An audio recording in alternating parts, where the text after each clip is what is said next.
Thank you, Gavin. Thank you. Thank you for being here. Many of you know about you through your mayorship and more recently as lieutenant governor. But we'd love to hear a little bit about you. The orthotic business? Yes, yeah. That would be great. It's the first damn introduction I've ever had where they mentioned that very important work I did. It's on his ProLab website. Orthotics it's in on Burlingame. His website. Yeah, no. Yeah. But we'd love to hear more about you as a person, but also why are you running for governor? Yeah. So thank you all again for the opportunity to talk about something I care deeply about.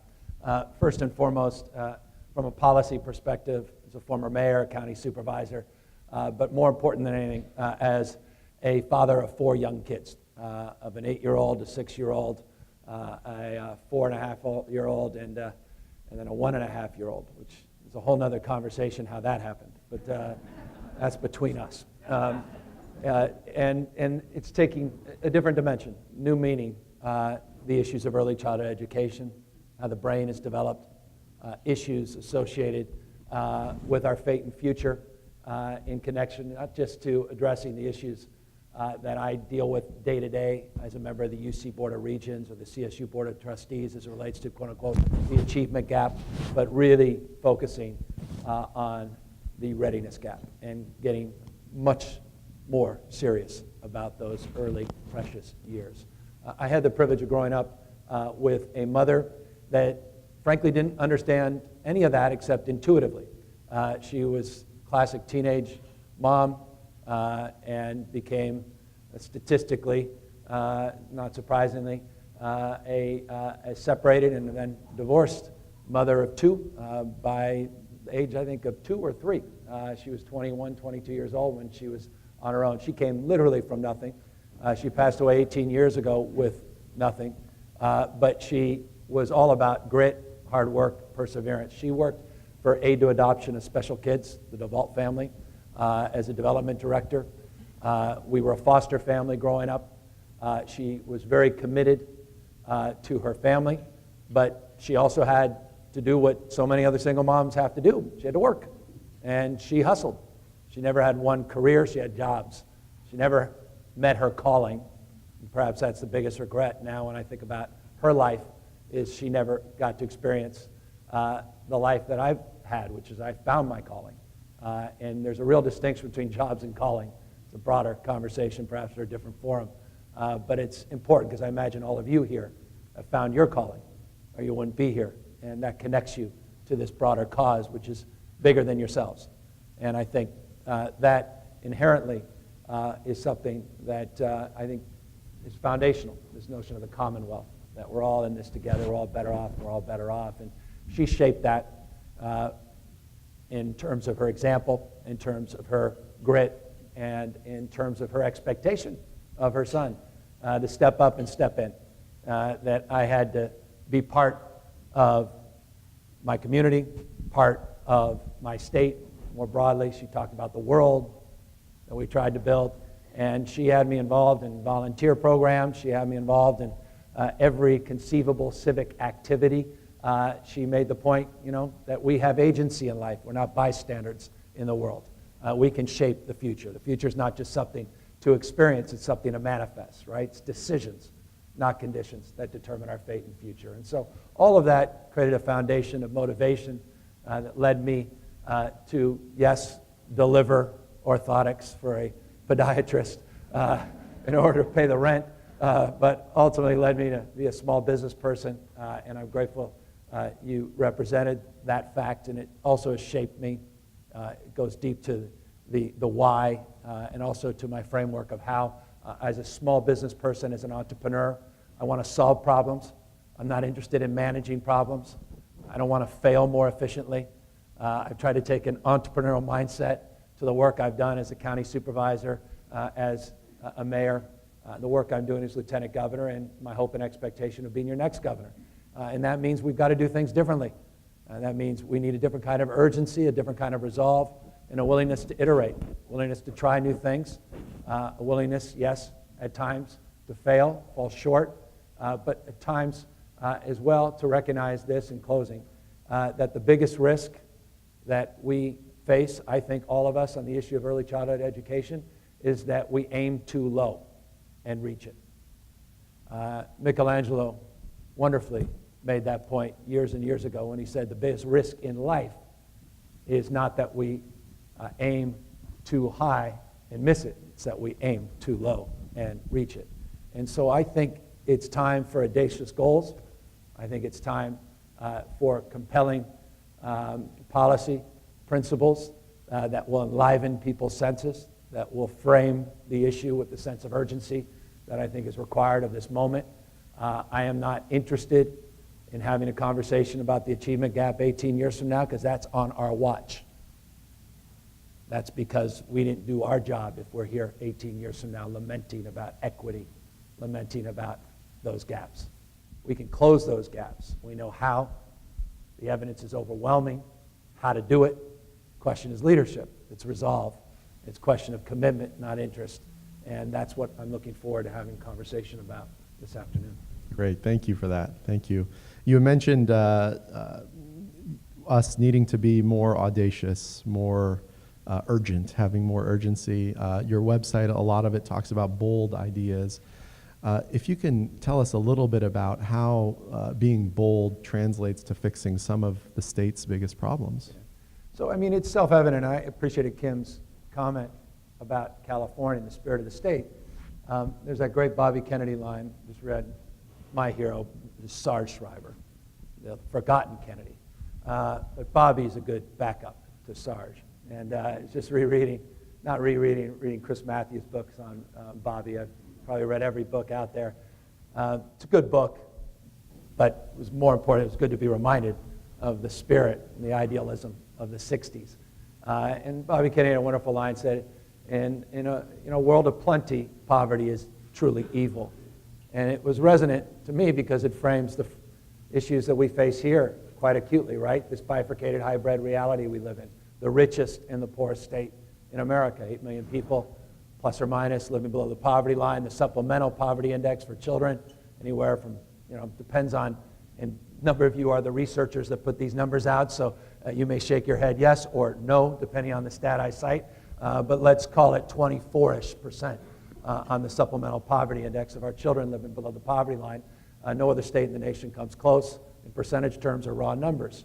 That's a disgrace. That's an abomination in a state of plenty, a nation of plenty, with all of our entrepreneurial and innovative spirit, that we can't resign ourselves to at least address the issue of childhood poverty as our North Star. That has to be our North Star. I don't know that that's particularly audacious, but in a state where nearly half of our children are living at or below the poverty line, roughly, not just the 24% that are in poverty, but near poverty, that's certainly an audacious goal that will require some resolve and a different approach. But I really respectfully believe this. As someone that didn't talk about early childhood education when he was mayor, actually did it, fully implemented universal preschool in the middle of a recession, so don't tell me you can't do it at a time when we're not suffering those kinds of fiscal constraints. In many ways, I wish I could go back because I neglected the science. As important as preschool was, I missed the point of prenatal care. I missed the opportunity 0 to 3. And not just 0 to 3 years old, 0 to 3 months. Billions and billions of neurons exploding. The inability to truly understand when I was mayor the power of brain development in utero and the work that could have been done with those nurse-family partnerships and those home visits for first-time mothers and the work we could have done reading, singing, talking to not only your kids, but also, after my first child, my own kid. I didn't fully appreciate the power of that paradigm. And in a world that, as you know, and everybody's got a version of this stat, and I'll just, I'll give you my version, where if it's not the number one predictor, it's certainly one of the top predictors of whether or not you're going to end up in the criminal justice system, is how many words you speak in kindergarten. It seems pretty damn self-evident that we should focus with some urgency on those first 3 and 4 years. And that requires something much different, frankly, than the conversation we're having in Sacramento, and certainly in this country. So following up on that, if we were talking about vision, what would the lives of young children look like under a Governor Newsom? Well, obviously, look, we don't give up on people. We need to intervene. And I'm not suggesting we give up on folks once they enter pre-K or kindergarten, for that matter, give up on them through our remediation efforts in institutions of higher learning. But let's get serious about prenatal care. I joked with my colleagues that are running for office. I said, none of you are qualified to be here unless you have a prenatal plan, which they didn't think was as funny as 1 or 2 of you did. But I mean it, because if you're not going to build that foundation, then you're not having a serious conversation about the rest. I mean, it's just an extraordinary thing, right? I mean, everything we lament in life is because of our situational values. We're just dealing with the immediate crisis at hand. And every solution to a problem requires sustainable values and a different kind of framework. And so, we're smart folks. So why are we so short-sighted? And why aren't we capable of foundationally and fundamentally changing the paradigm for our future by getting serious? You've got half the births already in this state are Medi-Cal births. You have the points of intervention. You have some of the best practices in the United States of America that emanate out of this state in terms of that connection. We know how to do this. The question is spreading it and scaling it. It's not about inventing it. There's not a problem around early childhood education that exists that one of you has not figured out a way to fix. Quite literally. Except, well, the money. And I know that's where we're going to end up. And should. But there's also a resourcefulness point that we're not engaged truly at scale on this framework and focus. So I want to significantly improve and increase our connections. There's a lot of good work that's been done on this, a lot of research, as you know, that's been done on this. We've identified a lot of the specific programs that have had outstanding ROI. It's a question of financing and funding, setting goals, establishing those goals at a county-by-county level. This is not top-down. It's got to be bottom-up. And that comes from a guy that was a county mayor, because with all due respect, the application of these ideas is bottom-up, the implementation. I could sit on high and establish a framework, but I just met with a bunch of child care workers. They had a different kind of reality in their neighborhood with their licensing requirements and their local electeds that if I'm not connected to at the state level, then I've missed the entire opportunity to apply those principles in a meaningful way. And so that's the contours of a way of answering your question. Yeah. I want to sort of flip the pyramid. I don't want to give up on lifelong learning. I don't want to give up on our remedial strategies. I don't want to give up on creating that college-going culture in middle school, but I want to start it in preschool. I want college savings accounts for every single person that enters into our kindergarten system. And if you say, well, that's ridiculous, then I invite you to learn about how we did it in 2008 in the middle of a recession, facing a $500 million budget deficit, which was real money back then, against the backdrop of my county supervisors that opposed it, and yet we did it. And now, 10 years later, we believe it's a national model and can easily be applied in the 1,000 plus other school districts across the state, again, to create a college-going culture, shifting a mindset. These are just examples, just one of many examples of layering strategies and solutions that I think will pay huge dividends. I want to pick up on something you said about being connected to the communities and families and teachers who are actually working with young kids every day. We commissioned a poll over the summer that asked families, should the next governor invest more, prioritize early childhood investments from the state? And no surprise to us, 9 out of 10 voters said, absolutely, it's a top priority, even when compared to other issues that the state is facing. My question is, first of all, what's your reaction to that, where families are saying early childhood services are unaffordable and it must be a priority for the state? Yeah, I mean, it doesn't shock me at all. And I know your pollster well, so he also gave me heads up. So when it came out, it's between us as well. Yeah, no, obvious. I mean, it doesn't. It's interesting. I say that. I've been to a lot of, it's interesting. The only thing I disagree about California, we're not a young state. We're getting old. We have an aging and graying population, twice the national average. You look at the next 10 years, 2017 to 27, we're actually going to see a decline in the number of people 0 to 4. You're going to see about a 78% increase in the people 65 and over. But I say that to make this point.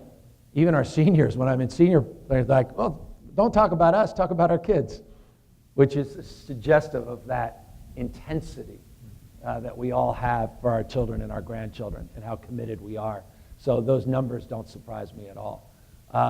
What does, though, I think, paint a cautionary frame is the frame I just advanced. That we are not prepared for the number of people that rightfully are living longer and want to live in dignity and live in place, that are going to live longer and longer. And we don't have the support systems. More and more the demographics of those individuals are single, certainly ethnically more diverse, without the family support that we've seen in the past. We have no strategic plan for our aging and graying population, none, not one plan exists in the state. Some estimates were bedlocked in terms of support and community-based care by 2021, 2022. We already have an LVN and RN nursing shortage, but that shouldn't surprise anyone in this room because those same things could be said about early childhood education. There's no overriding state plan.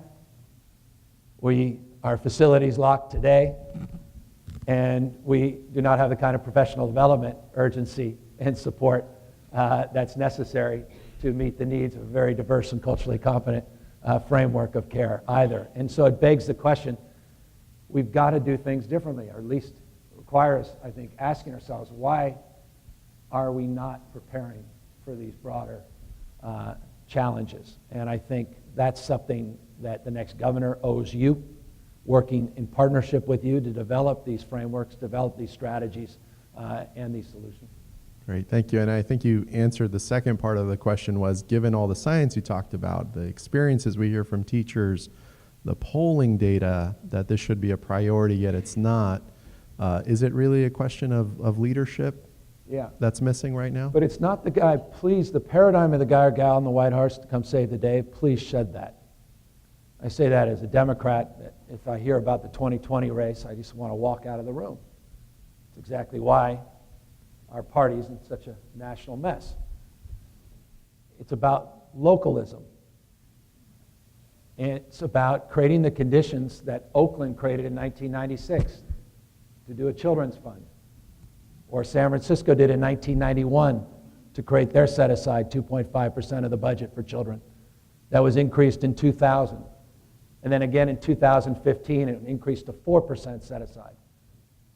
It's about recognizing that it's not just about Sacramento, or for that matter, about Washington, D.C., that we have got to create a calling at the local level for community-based solutions and support.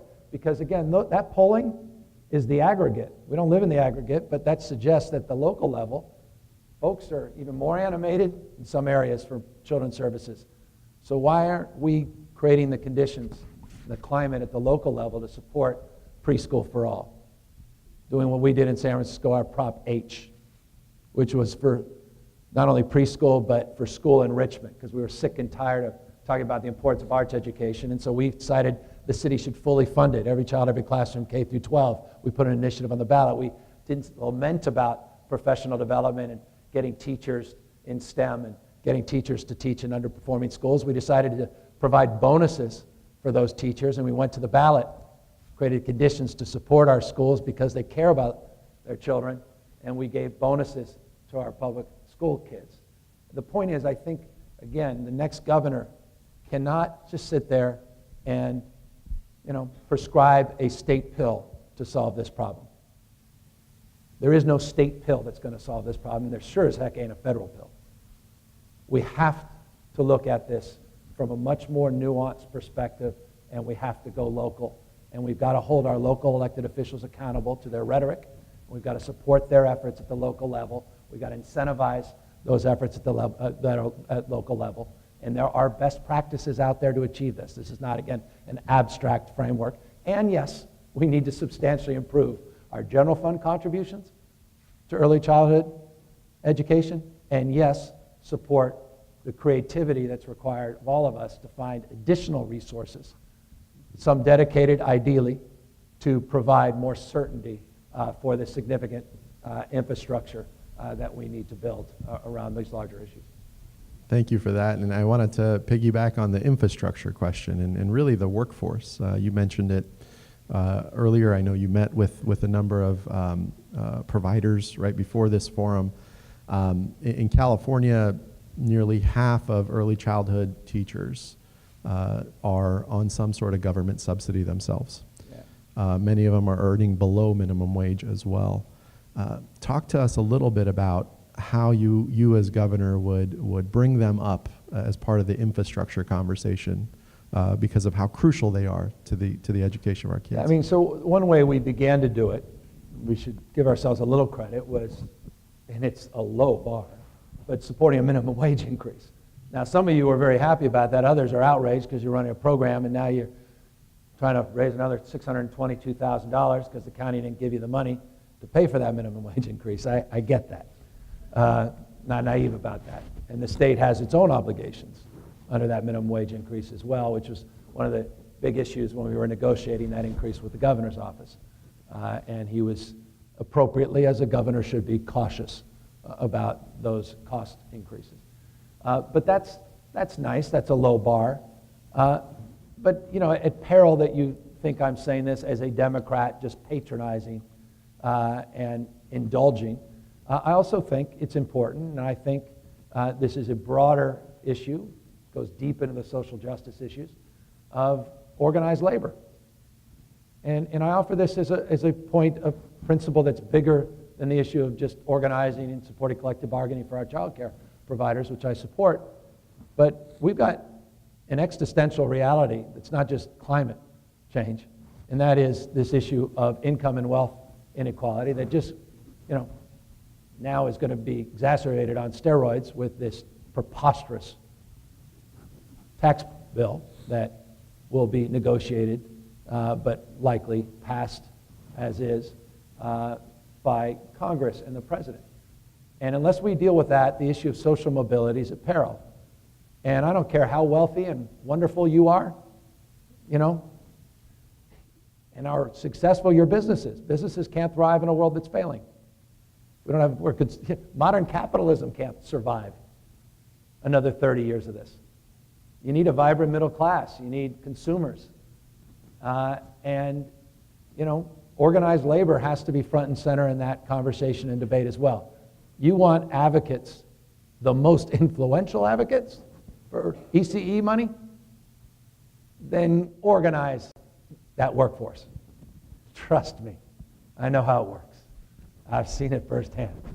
And so labor unions play a big role here and should play a bigger role in this space to have a voice not only for their workers, but for the future workforce and for those that they serve. Because one of the reasons you're not as successful is because this space is not as organized as other spaces in the budget. This is not rocket science. Look where the money, look at UC and CSU. Why higher ed always suffer? Same thing. K through 12, K through 14, kind of got a nice set aside. It's a floor. Other areas of our government, strong advocates. Folks show up. A lot of, you know, it's nice that people show up in this space, but not as many purple shirts as there could be. I'm only offering that, and hopefully a few of you that understand that can explain that to others that are going, what the hell is he talking about? Well, no, thank you for that. And I just have a couple more questions around kids and families. Love to give you a chance, too, to talk about other issues affecting the state, but wanted to keep the theme around our educators. Recently, the California Teachers Association endorsed you for your governorship race. What do you think is the role that K-12 institutions as well as teachers could play in ensuring kids at a young age are being supported, particularly those with developmental disabilities or any other learning disabilities as they come into to school? Well, obviously, I mean, look, we got to step up our game on developmental screenings. I was a severely dyslexic kid, lived this, just had 2 of my kids diagnosed very early. I'm still not convinced, but you hire someone to do a screening. It's like you hire someone to do an audit, you're going to find something. So so my kids weren't, I don't know, but statistically, it's likely that the 2 that were diagnosed will be struggling. And that's it was the greatest thing that ever happened to me, dyslexia, because it individualized my learning. I had a different pacing of learning, different pedagogy, different relevance. What a gift. If we could provide that to every kid, we wouldn't be having a crisis in education in this country. And we have the technology now to begin to really do it at scale. That said, technology is a tool, not a teacher. It's not a substitute. But from a customization perspective and individualizing learning plans, I think there's real opportunities. But beyond that, look, where you're going is a very controversial place, because I'm not naive about the struggle with Prop 98 dollars and trying to bring them down into this space. And there's been some friction there. We're having still trouble fulfilling our promise on expanding TK, which still has $1 billion+ price tag to get to ultimately where we need to go, where I'm committed, hopefully, to bringing us. So I think, the K-12 education system and its advocates, and by the way, I was proud not just to get the CTA, but CFT yesterday, and more broadly, the teachers' community supportive. I was very honest about my advocacy in this space and my desire to encourage more alignment, more data sharing, the importance of putting a children's council together in the governor's office and an advisory committee to really get serious about that alignment. I'm very familiar, because I've heard ad nauseum examples of folks in your space that have struggled with the categorical funding from the feds, the state, all these issues. That's the job of the next governor, to organize and address those issues, administrative burdens and hassles in a real and deliberative way. So I think it's not that, it's wildly complicated, and it's not. We just haven't had passionate sense of urgency emanating out of Sacramento. And if you see that as a criticism of the governor, you shouldn't. He had a $27 billion budget deficit. He had a guy named Mitt Romney who said we were going the way of Greece. And a friend of mine, Tim Draper, wanted to split this state up into 6. And he came in, triaged the state, done an extraordinary job, and put our fiscal house in order, and now set the table so that the next governor can actually deliver on some of these things. Great. Thank you. And I wanted to, as I said, we'll come back to the early childhood question, but a couple more broader questions. You had mentioned the federal tax bill and many other federal policies that are coming out of Congress and the Trump administration and how it affects California. Talk to us a little bit about how you see some of those things would be a challenge or even helpful to the next governor if they come to fruition. Well, yeah, this goes deep. Look, I'm not running for governor to be the head of the resistance. That's a stale frame. It's not enlivening. It's not sustainable either. We got to be the positive alternative. And look, I've always felt like whatever you do in life, you got to punch above your weight. And it's not just about using your formal authority, it's about exercising your moral authority. That's my connection to Sarge Schreiber, right? In the 60s. I think about the most transformative figures in the history of mankind, at least my lifetime. I think of guys like Dr. King and Gandhi and Mandela and others and Chavez, and you start thinking a couple things. One thing, the peak of their influence, one thing they all had in common, which was interesting. Someone told me the other day, said, it's interesting, you know what they all had in common? I mentioned my advocacy, even Havel. I mentioned Czechoslovakia. That sort of ages me. He was part of the Velvet Revolution, communism in Czechoslovakia. he said, you know, it's interesting, you bring up those 5 folks, you know what they all had in common at the peak of their influence? I said, at the peak of their influence. And then he mentioned, obviously, smart guy, he goes, 1959, 1987, you know what, 1990, and I don't know, he goes, jail time. I thought, wow, it's interesting. It's true. And he quite literally, chapter and verse, but it's something else. You know, we were celebrating the March on Washington a few years ago, 50th anniversary. We weren't celebrating the life and times of former President Martin Luther King. We certainly don't celebrate every year Cesar Chavez Day, former Governor Cesar Chavez Day. Gandhi forswore public office, never wanted to become prime minister, said it would de-genius him.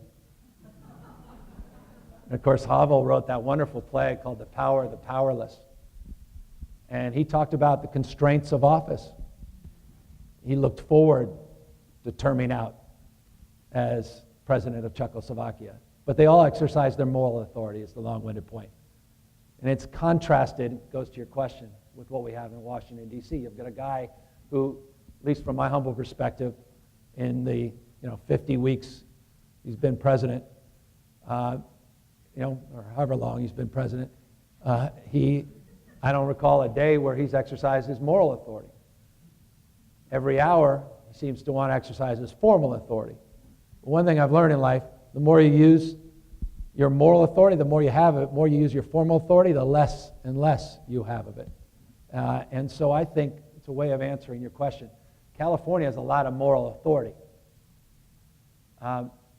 And, as a majority-minority state, as a state where 27% of our population is foreign-born, as a state that's brought in 112,000 refugees in the last 15 years, 1,454 Syrian refugees just last year, as a state that is so uniquely positioned, this sort of hinge moment in world history, so we're going from old to new, technology and globalization detonating at the same time, we have a unique role to play in this country and in the world.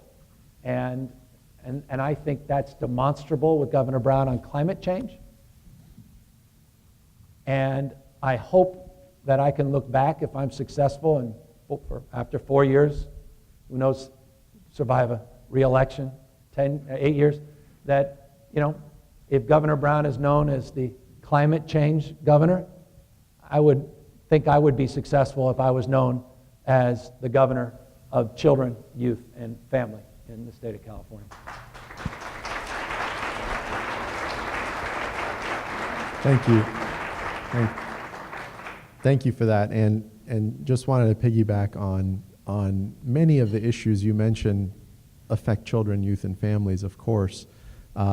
You've talked a lot about your passion for housing and addressing the homelessness issues, especially in urban areas in California. Transportation, you mentioned environment, and I know you have a platform on all of these issues. Yeah.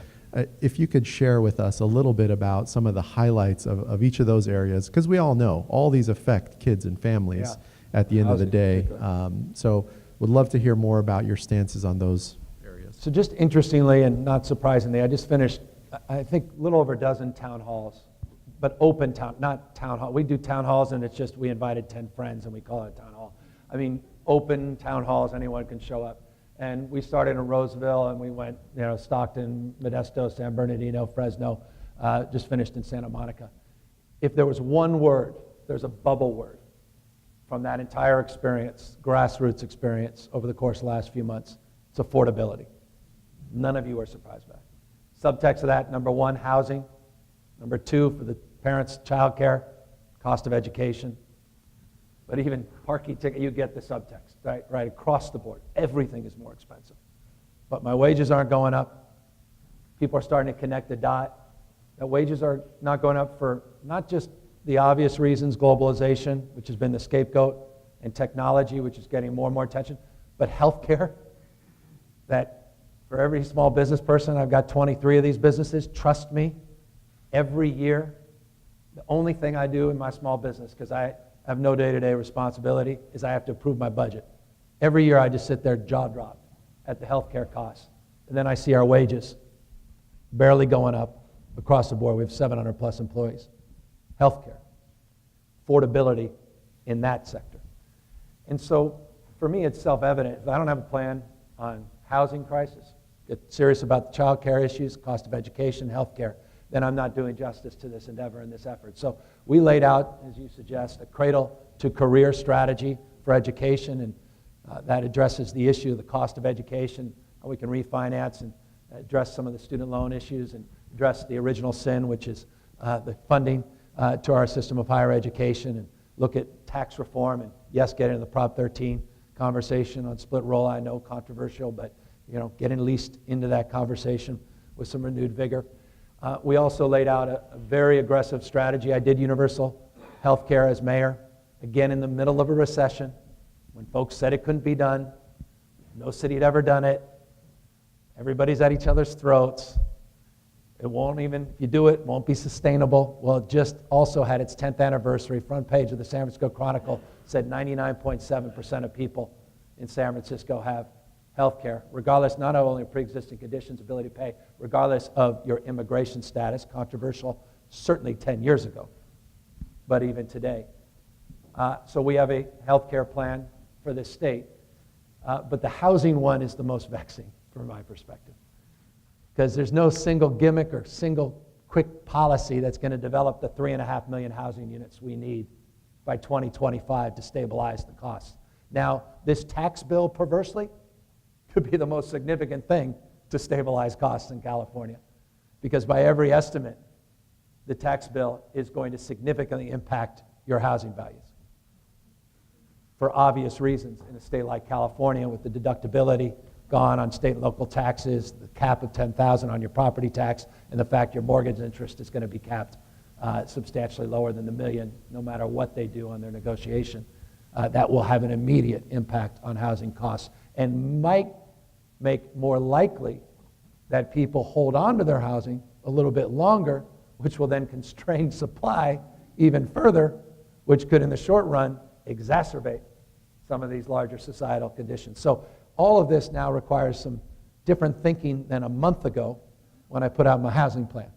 Now I've got to update it with these new conditions, which goes to the nature of the world we're living in. But 3.5 million housing units is what McKinsey marks is where we need to go by 2025. That means this. You've got to go from 100,000 housing units. We've averaged 70 to 120,000. So I'll say 100,000 on an annual basis, which we've been reducing. Got to go up to about 378,000 to get to 3.5 million. So you got to more than triple the annual production. Now, how the heck are you going to do that? Especially when you don't want that housing in your next door neighbor's yard, or you don't want it down the block. You're happy that it's over there, but not here. And all of us love our communities, particularly on the coast. That's why we're here.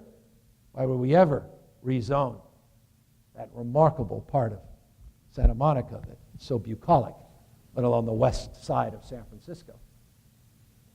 So the struggle is, in many respects, our own behavior. There's a great sign on the 405 in LA. It's mythological. It doesn't actually exist, but I'm lying and I'm making it up, but I'm being honest about my lie. You think the 101 is bad? Folks from First Five, they appreciate this, LA. It's a big billboard that says you're not stuck in traffic. And you make your way on the 405, the equivalent of your 101. 20 minutes later, you get about 100 feet closer. And you look up and you realize it doesn't just say you're not stuck in traffic. It says, in small parentheses underneath it, it says, you are traffic. Think about that. Right? Society becomes how we behave. We are our behaviors. All these conditions we lament happened on our watch.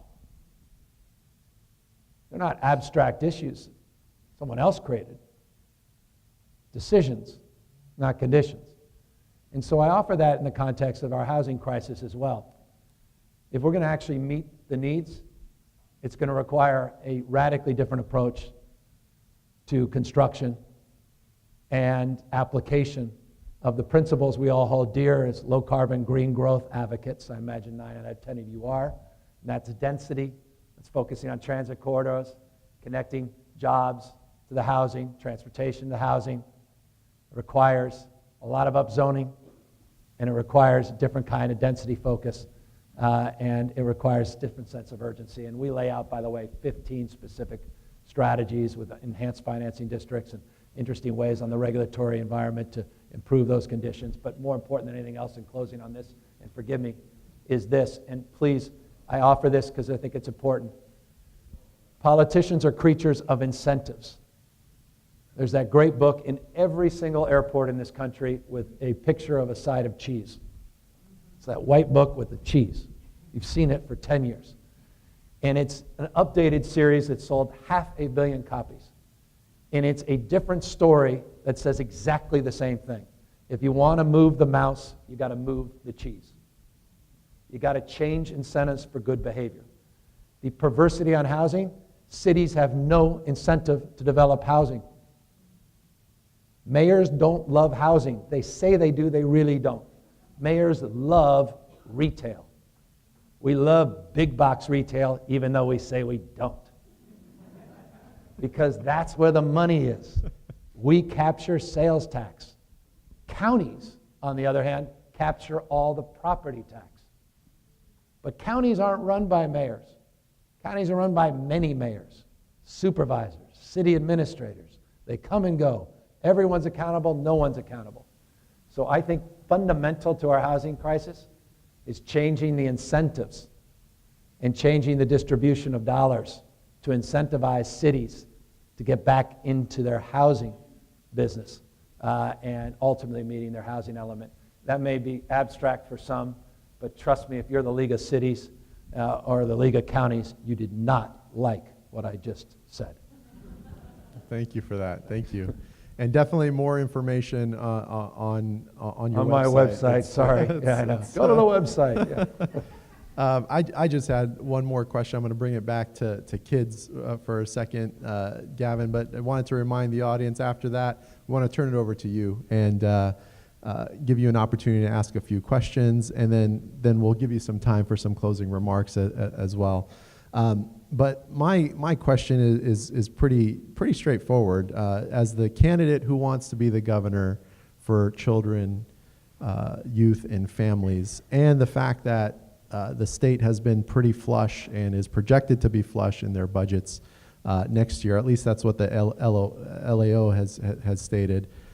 Do you commit to investing more in young children in your first budget as governor? Yeah, I mean, the answer is unequivocal, absolutely yes, subject to Janet Yellen's successor increasing interest rates by 2%, and then we're in a massive recession, and capital gains collapse, and income tax volatility collapses. So, I mean, obviously I'm there and I'm committed, but I'm also not naive to the macroeconomic factors that disproportionately impact this state more than any other state.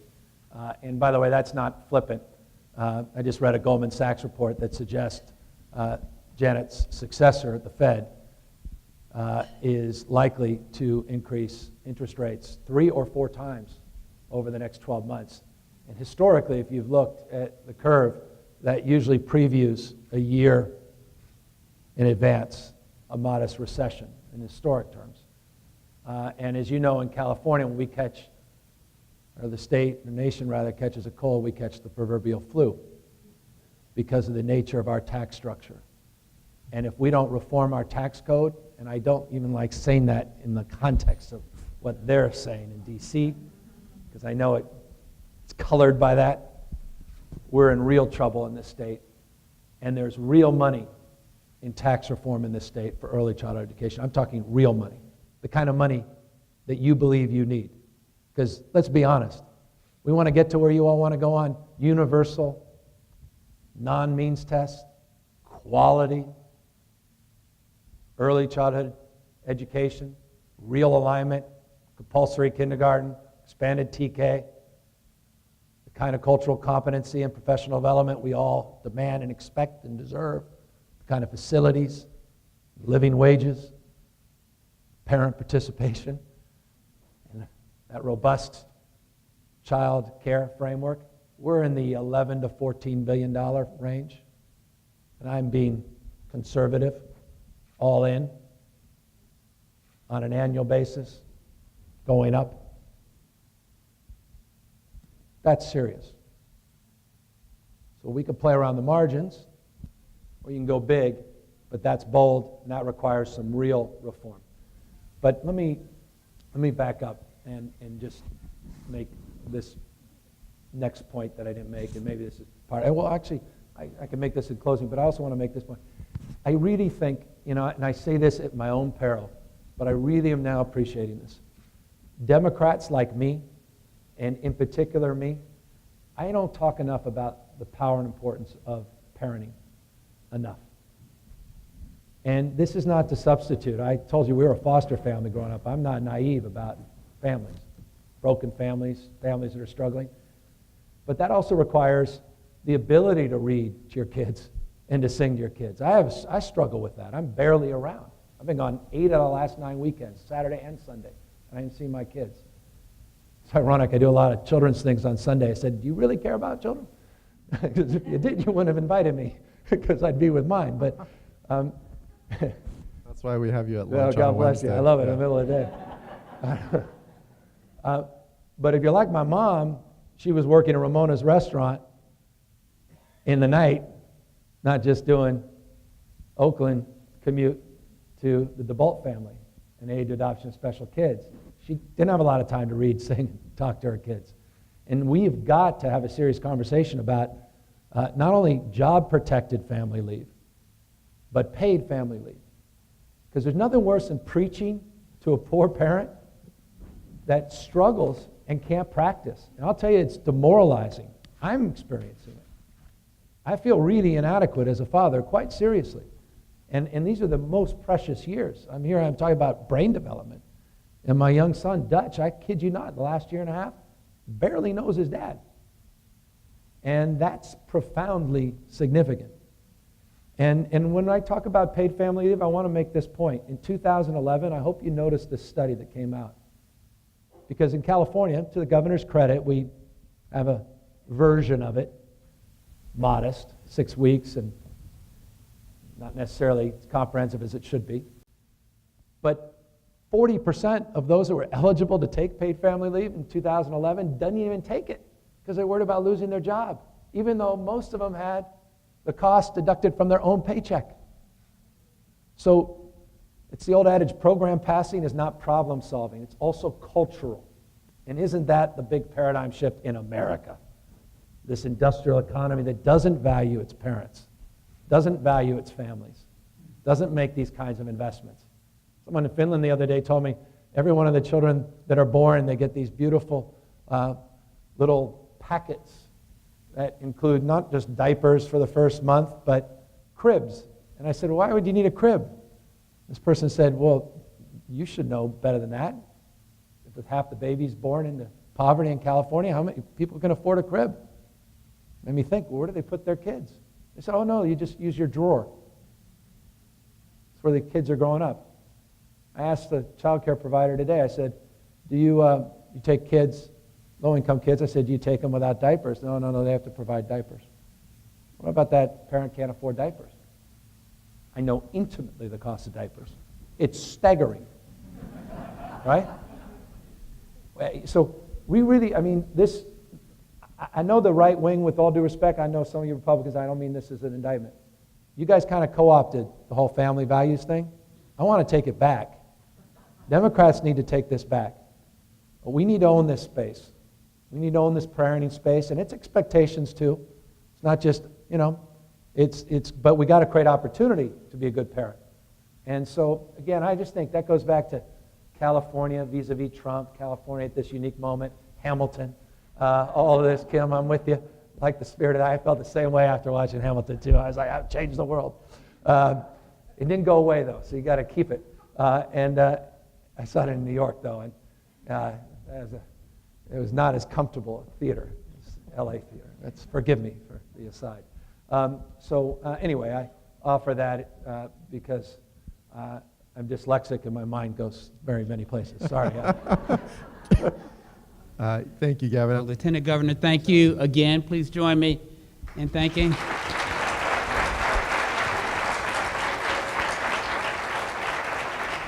Why is Gavin Newsom running for governor? He wants to have a legacy of being the governor for family, children, and youth, and that is one that all of us wholeheartedly support as advocates for children, family, and youth issues. I want to thank our partners today. One of the things I get asked a lot is, why is a community foundation engaged in this? And yes, we are nonpartisan and non-political, but that doesn't mean we can't lean in and advocate around issues that we care deeply about. Early learning and childhood development is one of those issues that we believe incredibly strongly about. We've been hosting these forums with each of the gubernatorial candidates to get them on record to understand what they would do as governor for the issue that we care so deeply about. So we've got one more forum next week, Monday. We hope you all will attend. I hope that this was very enlightening. Again, I want to thank the Lieutenant Governor for his candor and for laying out what he would do were he to be elected as governor on these issues that we care so much about. Thank you so much for coming.